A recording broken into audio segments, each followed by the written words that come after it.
अंतरराष्ट्रीय युवा विद्वान, जैन दर्शन में यूनिवर्सिटी टॉप व गोल्ड मेडलिस्ट, जैन सिद्धांत एवं न्याय विषयों को सरलता से समझाने वाले, यूएसए, इंग्लैंड, ऑस्ट्रेलिया आदि अनेक देशों में जैन धर्म की महती प्रभावना करने वाले, पंडित टोडरमल पुरस्कार, युवा विद्वत रत्न आदि अनेक पुरस्कारों से सम्मानित मूर्धन्य विद्वान डॉक्टर संजीव कुमार गोधा जयपुर द्वारा जानिए धर्म का मर्म। इस कार्यक्रम के प्रायोजक हैं मातु श्री पतासी देवी, श्री प्रदीप जी चौधरी, श्रीमती कुसुम जी चौधरी, श्री तिलक जी, श्रीमती श्वेता, श्री अरिहंत जी, श्रीमती दिव्या, अस्मि, उपशम, क्षाई, श्रद्धान, सहज एवं समस्त चौधरी परिवार, किशनगढ़, राजस्थान। जयति परम ज्योति समम समस्तेरनंत पर्याय दर्पण तल इव सकला प्रतिफलति पदार्थ मालिका यत्र परमागमस्य बीजं निषेध जात्यन्द सिंधुर्विधानम् सकल नय विलसितानां विरोध मथनं नमाम्यनेकान्तं विरोध मथनं नमाम्यनेकान्तं। पुरुषार्थ सिद्धि उपाय नामक ये ग्रंथ है। यहाँ परिग्रह के संदर्भ में चर्चा चल रही थी। आचार्य देव परिग्रह का लक्षण मूर्छा घटित करते हुए उसी बात को यहाँ सिद्ध कर रहे हैं। मूर्छा शब्द का अर्थ होता है ममत्व परिणाम। इसका अर्थ जितना जितना ममत्व परिणाम है उतना उतना परिग्रह है, और जितना ममत्व परिणाम की कमी है उतना परिग्रह की कमी है। बहुत सुंदर ढंग से इस बात को यहाँ सिद्ध किया गया और कहा परिग्रह के साथ में मूर्छा का साहचर्य है।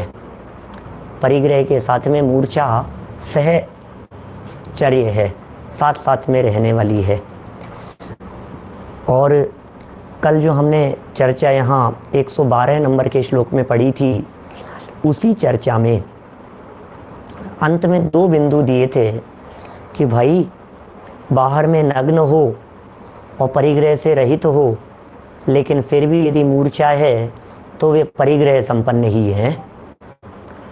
और यदि कोई जीव बाहर में ममत्व नहीं रखते तो बाहर में परिग्रह होते हुए भी वे परिग्रही नहीं हैं। इसका मतलब परिग्रह का संबंध मूर्छा से है, परिग्रह का संबंध ममत्व परिणाम से है। और हमने इस संबंध में आपको एक प्रसंग सुनाया था, सेठ का प्रसंग, जो सेठ मुनिराज के चरणों में चला गया और वहाँ जाकर अचानक दीक्षा के भाव हुए तो वह परिग्रह से रहित हो गया। संपत्ति, प्रॉपर्टी, जमीन जायदाद सब कुछ सेठ के नाम होते हुए भी वह सेठ परिग्रह से रहित ही कहलाता है।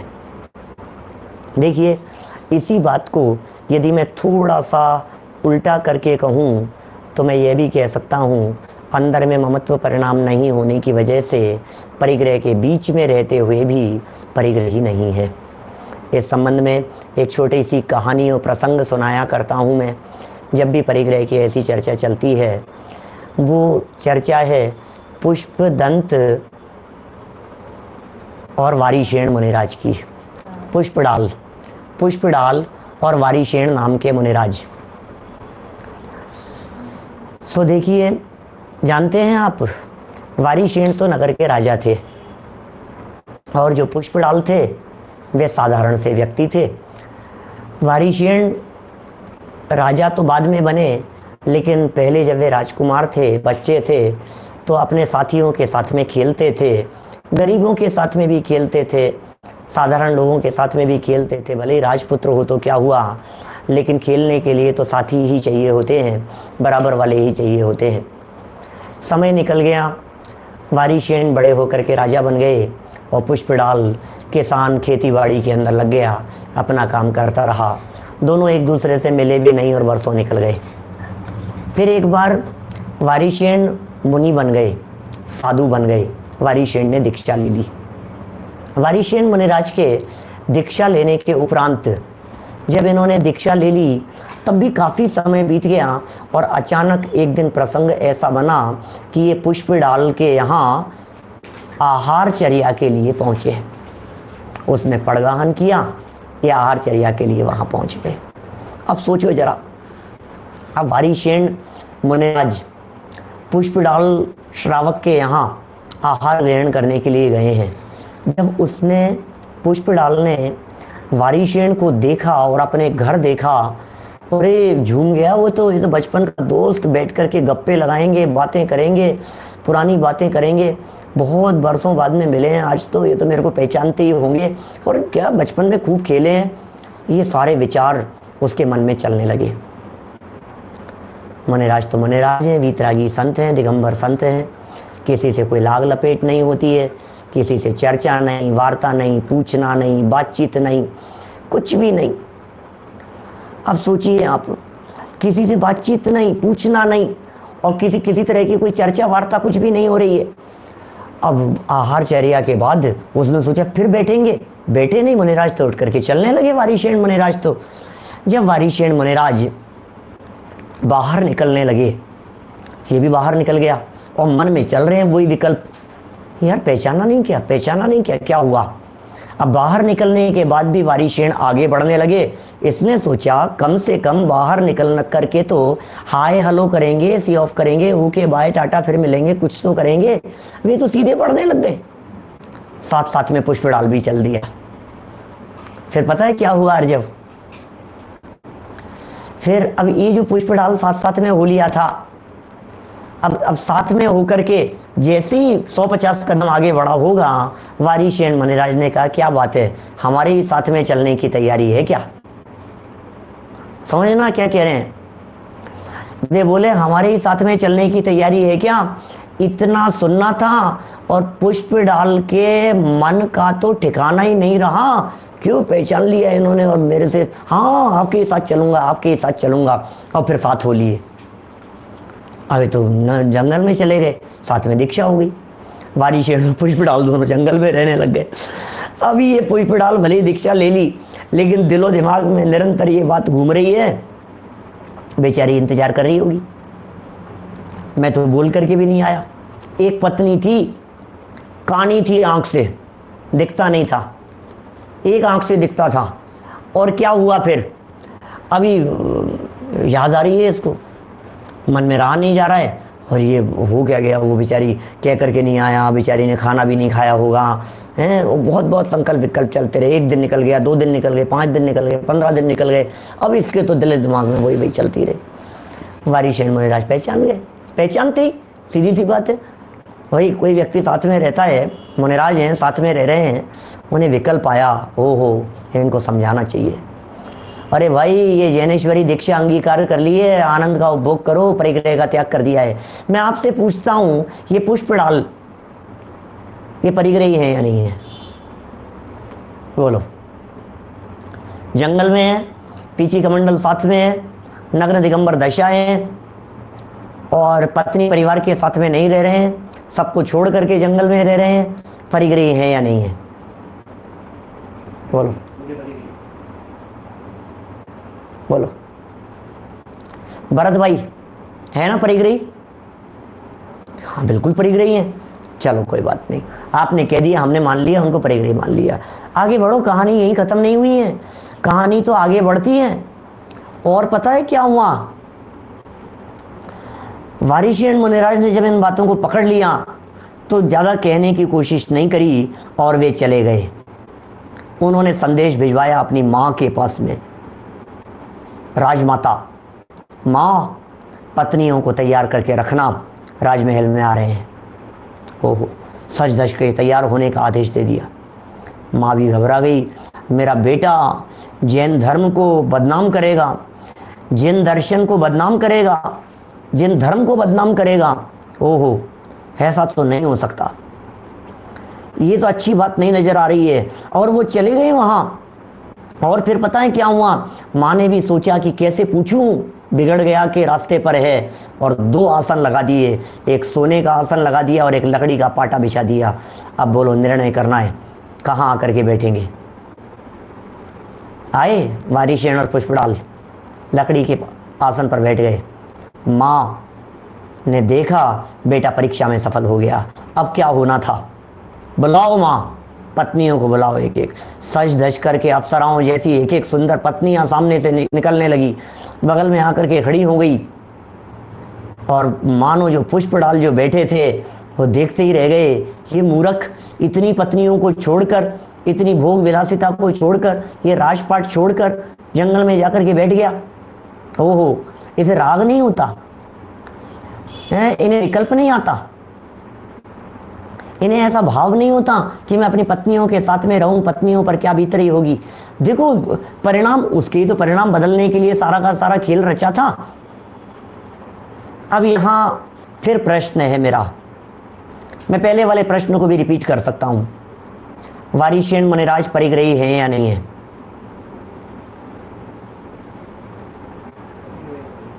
बत्तीस रानियां बोलो, वारिशेन मुनिराज परिग्रही हैं या नहीं है? 100% परिग्रही हैं ना? नहीं है? सबके जवाब आ रहे हैं नहीं है, नहीं है। राजमहल में बैठे हैं भाई, पत्नियां बगल में खड़ी हुई हैं, बगल में 32 पत्नियां खड़ी हुई है, सज धज करके बैठी हुई है, उनके बगल में बैठे हुए हैं, राजमहल में है, राज दरबार में है, फिर भी नहीं है। क्यों? क्योंकि मूर्छा नहीं है, सीधी सी बात है। एक व्यक्ति राजमहल में अपनी पत्नियों के बगल में किसी आसन पर बैठा हुआ नजर आ रहा है, उसके बावजूद भी जनागम ये कह रहा है परिग्रही नहीं है। और एक व्यक्ति अपने घर बार महल मकान परिवार पत्नी सबको छोड़ करके जंगल में आ गया है, फिर भी आप ये कहते हो कि वे पुष्पडाल परिग्रही हैं। ये है जनागम, ये है परिग्रह का स्वरूप। कोई फर्क नहीं पड़ता है कहाँ बैठे हैं, क्या फर्क पड़ता है। पुष्पडाल परिग्रही नजर आ रहे हैं, वारिशेन अपरिग्रही नजर आ रहे हैं। सब कुछ अंदर से छूटता है, बाहर से फर्क नहीं पड़ता है। अंदर से देखने पर देखिए आप क्या देख पा रहे हैं, अंदर से यदि आप नहीं देखेंगे तो आपके समझ में नहीं आएगी। शंकाकार की शंका उठी है यहाँ, क्या शंका की है शंकाकार ने और क्या उसका समाधान किया है। शंकाकार की शंका और समाधान श्लोक नंबर है 113, 113 नंबर का ये श्लोक है, पढ़ते हैं अपन। देखिए जरा, यद्देवं भवति तदा परिग्रहो न खलु कोपि बहिरंगः भवति नितरां यतोऽसो धत्ते मूर्छा निमित्तत्वम्। अब एक नया प्रश्न उठाया, बड़ा गजब का प्रश्न। आपको भी लगेगा यार ये आपने पंडित जी बहुत अच्छा रास्ता बतला दिया, ये बहुत अच्छा उपाय बतला दिया। घर में रहो और परिग्रह के बिना, परिवार में रहो और परिग्रह के बिना, मजे हो गए हमारे तो। कुछ भी नहीं छोड़ना है, अपने घर में रहते हुए शान से रह रहे, पत्नियों के बीच में रह रहे हैं, परिग्रह के बीच में रह रहे हैं, संपत्ति के बीच में रह रहे हैं, गाड़ी बंगले मकान के साथ में रह रहे हैं क्या, और इतना सब कुछ साथ में रहते हुए भी और अपरिग्रही कहला रहे।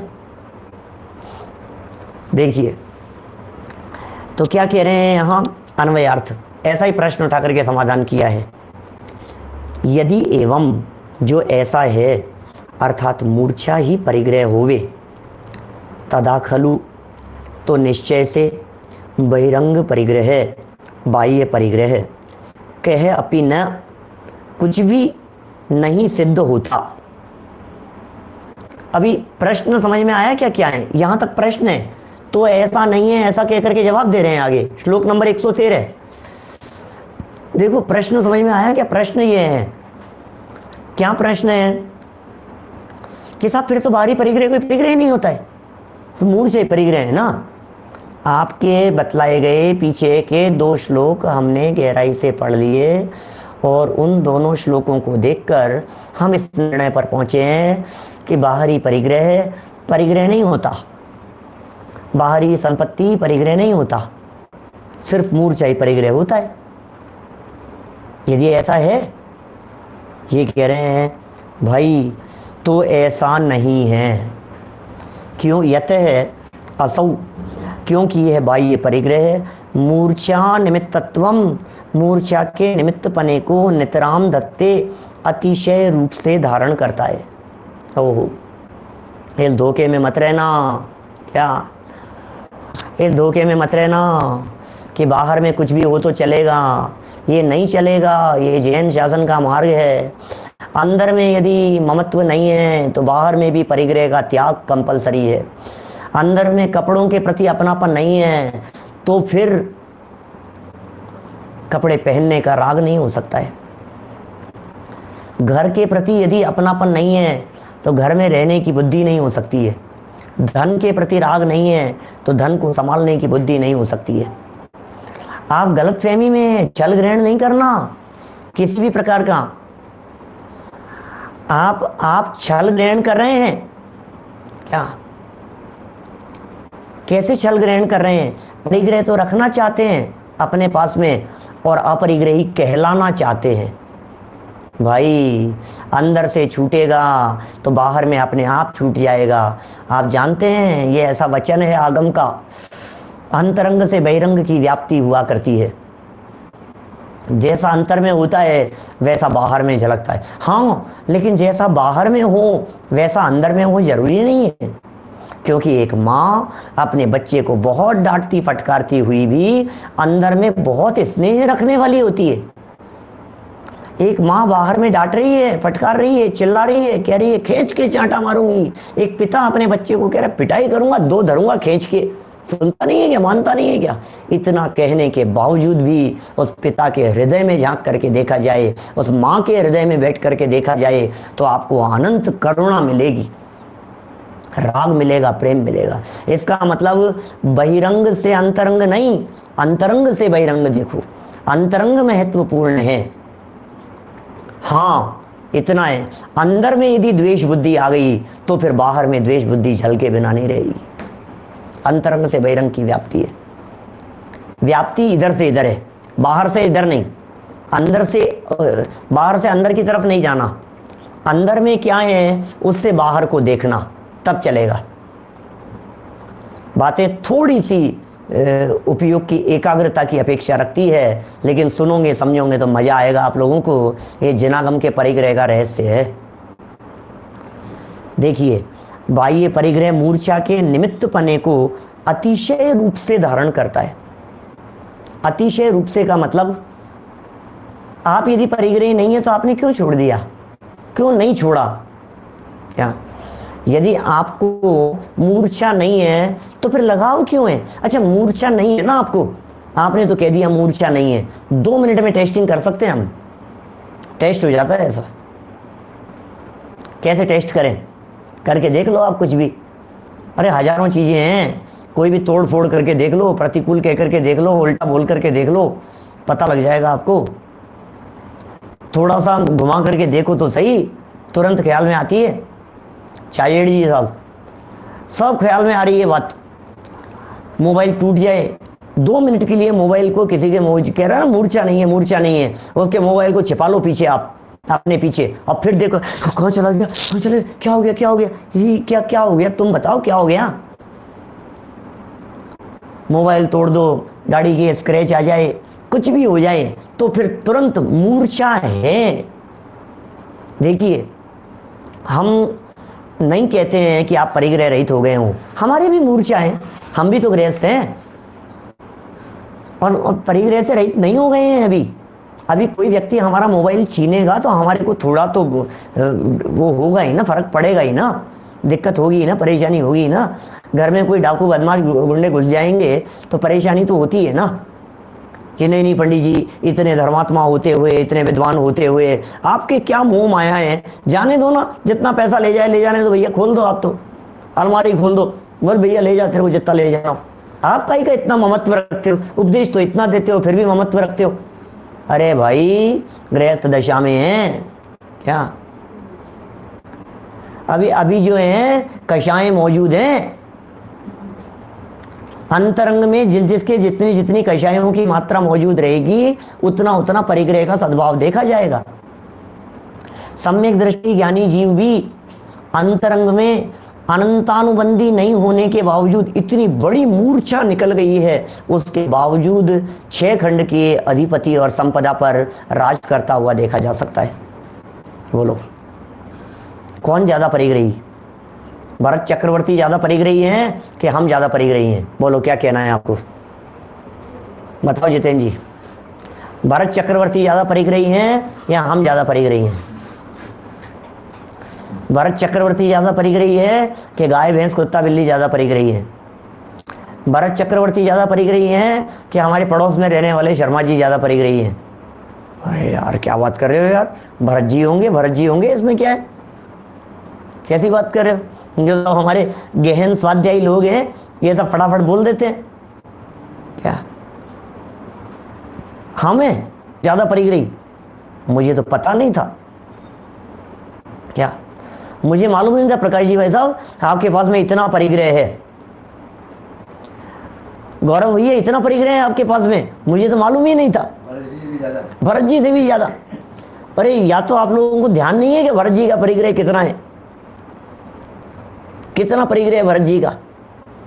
6 खंड की विभूति, 32,000 राजा अधीन, 96,000 रानियां, 96,000 महल, 96,000 महल, प्रत्येक महल में साथ में रहता है, प्रत्येक पत्नी के साथ में 84 लाख हाथी, 18 करोड़ घोड़े और दुनिया भर की संपत्तियां, दुनिया भर के पैदल, 14 रत्न, 9 निधियां, एक एक रत्न और निधि की रक्षा करने वाले स्वर्ग के 1000 देव, इतना सब कुछ होते हुए भी कि हाँ जी भरत चक्रवर्ती की बात कर रहे हैं अपन स्पेशली।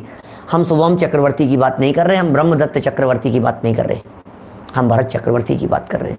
भरत जी घर में ही वैरागी।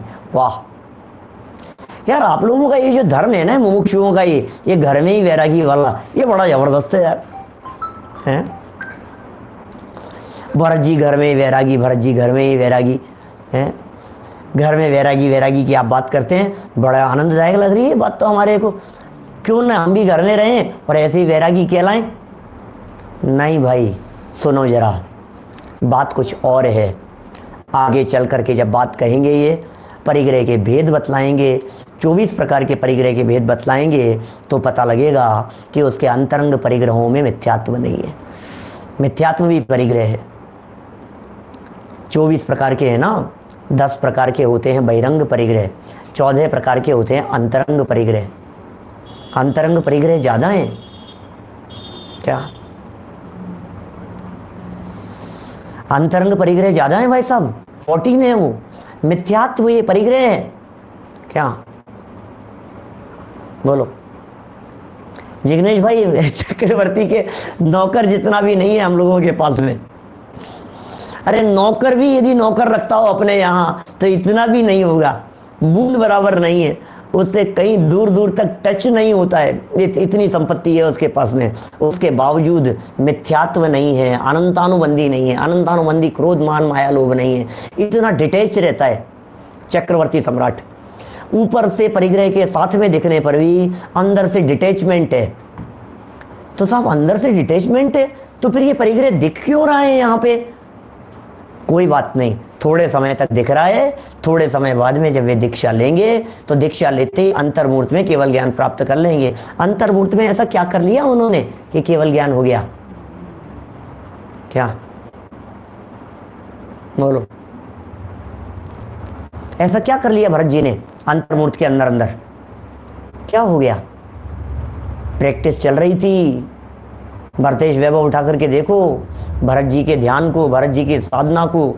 6 खंड विभूति के काल में भी उनकी जो साधना है, क्या उस साधना को यदि आप गहराई से देखेंगे ना तो आपके पकड़ में आएगा। 60,000 वर्ष तक दिग्विजय के लिए निकले, क्षेत्रों को जीतते हुए रहे और ध्यान करते थे, साधना करते थे और खड़े हो जाते थे साधना के लिए हाथ नीचे करके, तो इतना शिथिल हो जाता था शरीर और ऐसी साधना होती थी कि हाथ की जो अंगुलियों की अंगूठियां हैं ये टपक करके टप टप टप नीचे गिर जाया करती थी।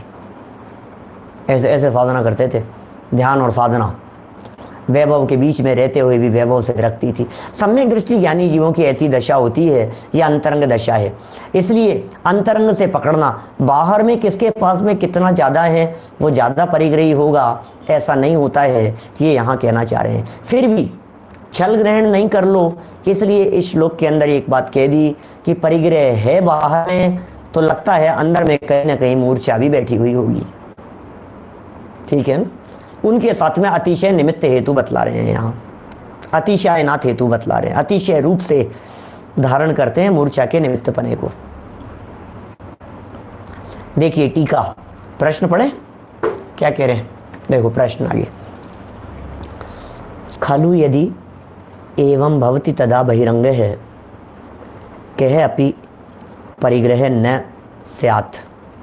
उत्तर, यह असौ बहिरंग है नितराम मूर्छा निमित्तत्वम दत्ते। यहाँ कोई तर्क करता है सामने वाला व्यक्ति। और क्या तर्क करता है? वो तर्क करता है कि यदि निश्चय से मूर्छा का नाम ही परिग्रह है, उसने तर्क किया यदि मूर्छा का नाम ही परिग्रह है तो फिर धन धान्य आदि बाह्य वस्तु परिग्रह नहीं ठहरती। बोलो, समझ में आ रही है बात? धन धान्य आदि जो वस्तुएं हैं फिर ये परिग्रह नहीं ठहरती। इनको परिग्रह किस लिए कहते हो? बोलो, इनको परिग्रह किस लिए कहते हो? श्री गुरु उत्तर देते हैं, यह धन धान्य आदि तो अत्यंत रूप से परिग्रह है। अत्यंत रूप से परिग्रह है। धन तो परिग्रह है, क्योंकि बाह्य वस्तु ही मूर्छा का कारण है। मूर्छा का कारण कौन है? ये मूर्छा क्यों हुई? ये मूर्छा किससे हुई?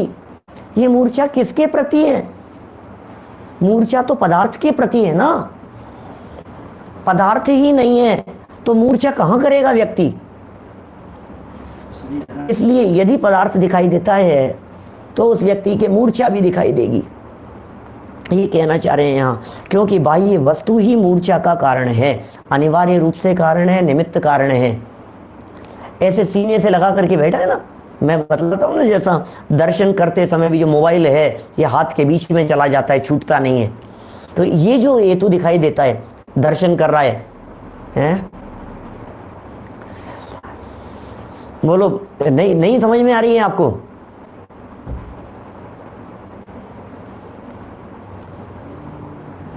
माने हम आपसे ये कह रहे हैं कि आपके द्वारा किया जाने वाला बिजनेस, बार बार में दौड़ दौड़ करके जॉब पर जाते हो, फैक्ट्री जाते हो, ऑफिस संभालते हो, बच्चों को ले करके भागते हो, डॉक्टर के लेकर के भागते हो, इन सारी चीज़ों से यह बात स्पष्ट होती है कि अंदर में मूर्छा मौजूद है।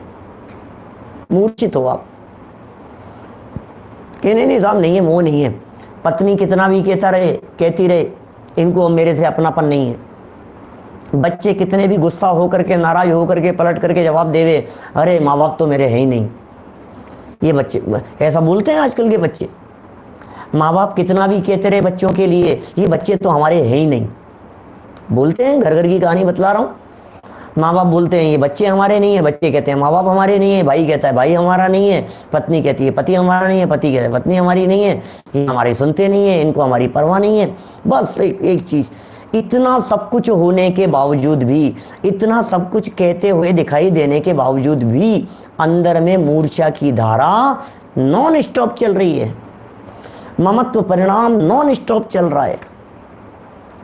जैसे शुद्ध परिणति चलती है ना ज्ञानियों के जीवन में, सम्यक दृष्टि ज्ञानी जीवों के जीवन में सम्यक दर्शन या अनंतानुबंधी के अभाव में जो परिणति की धारा चल रही है, मुनिराज के जीवन में आहार कर रहे हो, विहार कर रहे हो, चल रहे हो, घूम रहे फिर रहे हो, तो भी मुनिराज की एक धारा चल रही है उनके अंदर में।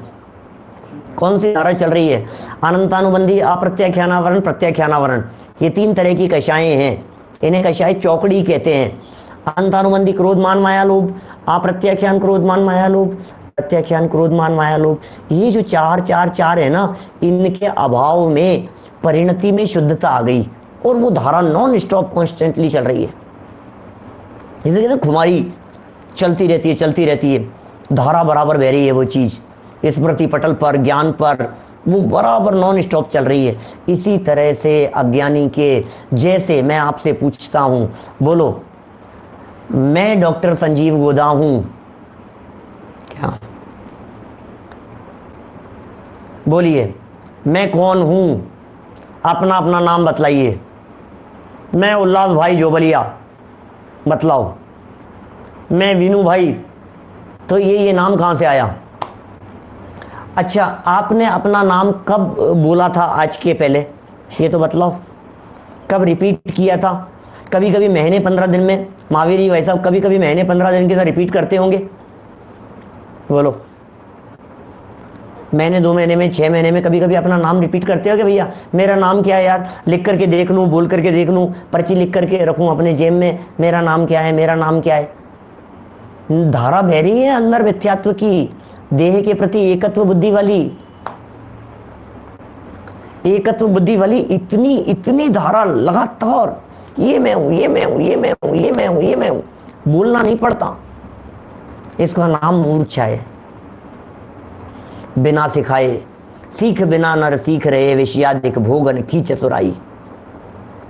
जब हमें हमारा नाम नहीं रटना पड़ता, जब हमें बोलना नहीं पड़ता, जब हमें सुनना सुनाना नहीं पड़ता है, और चलती रहती है इस प्रकार की स्थितियां अपने आप, इसी को तो मूर्छा कहते हैं। बोलो, एक्सपेरिमेंट हुए हैं इस तरह के एक्सपेरिमेंट हुए हैं कि 15 लोगों को लाइन से सुलाओ नींद की गोली लेकर के, और नींद की गोली लेकर के सब सो रहे हैं, सब गहरी नींद में सो रहे हैं, और तेजी से किसी एक व्यक्ति का नाम लेकर के पुकारो। जिस व्यक्ति का नाम लेकर के पुकारा गया है उस व्यक्ति की आंख खुल जाती है, और बाकी 14 लोगों को पता भी नहीं लगता है। बोलो, 15 लोगों में से, 20 लोगों में से 19 को पता भी नहीं लगेगा, और एक उठ करके खड़ा, हाँ कोई कुछ बोल रहा है, हाँ कोई है कुछ, ऐसा है। ऐसे रिसर्च हुई है, माने इसके वो जो धारा जो बह रही है ना अंदर में, ऐसा है। ब्लड सर्कुलेशन कब रुक गया हमारी बॉडी में? नॉन स्टॉप चल रहा है ना, कब रुक गया है? सदा काल चल रहा है। इस तरह से मूर्छा रूप परिग्रह की धारा। आज मेरे पास में प्रश्न आया मुकेश जी टोरंटो से, बोले मेरे से कि पंडित जी आप यदि मूर्छा को परिग्रह कह रहे हो तो फिर क्या ये भी परिग्रह है क्या? मंदिर बनवाना, ये करवाना, कार्य करवाना, धार्मिक आयोजन करवाना, शिविर लगवाना, ये भी तो सब राग है, इच्छा है। बोलो, जब ये सब राग और इच्छा है तो ये भी परिग्रह हो गया, तो फिर ये भी सब नरक का कारण है क्या?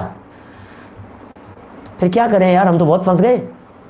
फिर तो हम तो कुछ भी नहीं कर सकते हैं। थोड़ा बहुत भी राग किया और आपके लिए परिग्रह है, तो भाई आप परिग्रह से 100% रहित नहीं हो गए। आप कोई मुनिराज थोड़ी ना हो गए, आप कोई संत महात्मा थोड़ी ना है, आप कोई भावलिंगी संत जैसे लेवल पर पहुंच गए हैं क्या? अभी तो व्यापार, रोजगार, घर गृहस्थी सारा ही परिग्रह मौजूद है। तो घर गृहस्थी वाले राग की अपेक्षा से देवशास्त्र गुरु के प्रति वाला राग ये मंद राग कहलाता है, ये शुभ राग कहलाता है, ये आकषाय की श्रेणी में चला जाता है। मंद कषाय, कषायों की मंदता होकर के उस श्रेणी में चला जा रहा है। ये अपरिग्रह की श्रेणी में चला जाएगा। इसे ये भी कह देंगे इनके परिग्रह नहीं है कुछ भी। ऐसा सोचिए आप। माने आपको इन बातों को थोड़ा गहराई से सोचना पड़ेगा। हसमुख भाई गांधी, बोलो, ये जो बात है, इन बातों को यदि आप गहराई से नहीं सोचेंगे तो पार नहीं पड़ेगी। भावार्थ पढ़ता हूं, बातें सिर्फ कहने के लिए नहीं है, अंदर तक उतर जाने के लिए है। भावार्थ देखिए। परिग्रह का लक्षण तो मूर्छा ही है भाई, बात तो यही है। परिग्रह का लक्षण तो मूर्छा है, ये बात तो परम सत्य है। ये तो देखो, लक्षण किसे कहते हैं? लक्षण लक्ष्य में 100% पाया जाता है। जो लक्षण लक्ष्य को छोड़कर आगे पीछे न जावे उसका नाम लक्षण है, सच्चा लक्षण है, वास्तविक लक्षण है वो। अव्याप्ति भी नहीं हो, अतिव्याप्ति भी नहीं हो। तो कह रहे हैं परिग्रह का लक्षण तो मूर्छा ही है, परंतु वो मूर्छा कहां से आई? मूर्छा कहां से आ गई ये बताओ? तो बाह्य धन धान्य आदि वस्तु मूर्छा उत्पन्न करने के लिए निमित्त कारण है। देखो, भोजन ग्रहण करने की इच्छा तो हमारे अंदर की है, समझना। ये जो भोग सामग्री है ना, ये विषयेषणा पैदा करें, ऐसा प्रवचन सार में कहा है कुंदाचार्य देव ने। विषयेषणा पैदा करें। इच्छाएं तो हमारे मन में है खाने की, अब बाहर में देखते हैं तो इच्छा पनप जाती है। ये आजकल ये शोरूम क्यों खुलने लग गए, इतने मॉल क्यों हो गए हैं? डिस्प्ले में क्यों लगाते हैं इतनी चीजें डिस्प्ले में क्यों लगाते हैं? इसलिए लगाते हैं देख करके व्यक्ति अट्रैक्ट होता है। ऐसी ऐसी सुंदर सुंदर चीजें लगाएंगे, व्यक्ति एक चीज खरीदने के लिए आए तो 3 चीज खरीद करके लेकर के जाए, ऐसा अट्रैक्शन पैदा कर देते हैं। अब इच्छा तो खुद की है, उसने कोई जबरन तो कराया नहीं है, उसने कुछ भी जबरन नहीं कराया है, लेकिन फिर भी चूंकि देखता है, चूंकि संपर्क करता है, चूंकि सानिध्य और समागम में रहता है, इसलिए तेरा मन मने बिना नहीं रहता है, तेरा मन बन जाता है। अब ले लो यार, अब ठीक है, 1000 रुपये तो ज़्यादा लग रहे हैं, 5000 ही तो ज़्यादा लग रहे हैं, अब इतना 1 लाख रुपया लगेगा तो 10,000 ज़्यादा लगेगा, कोई बात नहीं, चलो करो, फाइनल करो यार, ये वाला लो यार, ये ज़्यादा अच्छा दिखाई दे रहा है। क्या हुआ ये? इस कार्यक्रम के प्रायोजक हैं मातु श्री पतासी देवी, श्री प्रदीप जी चौधरी, श्रीमती कुसुम जी चौधरी, श्री तिलक जी, श्रीमती श्वेता, श्री अरिहंत जी, श्रीमती दिव्या, अस्मि, उपशम, क्षाई, श्रद्धान, सहज एवं समस्त चौधरी परिवार, किशनगढ़, राजस्थान।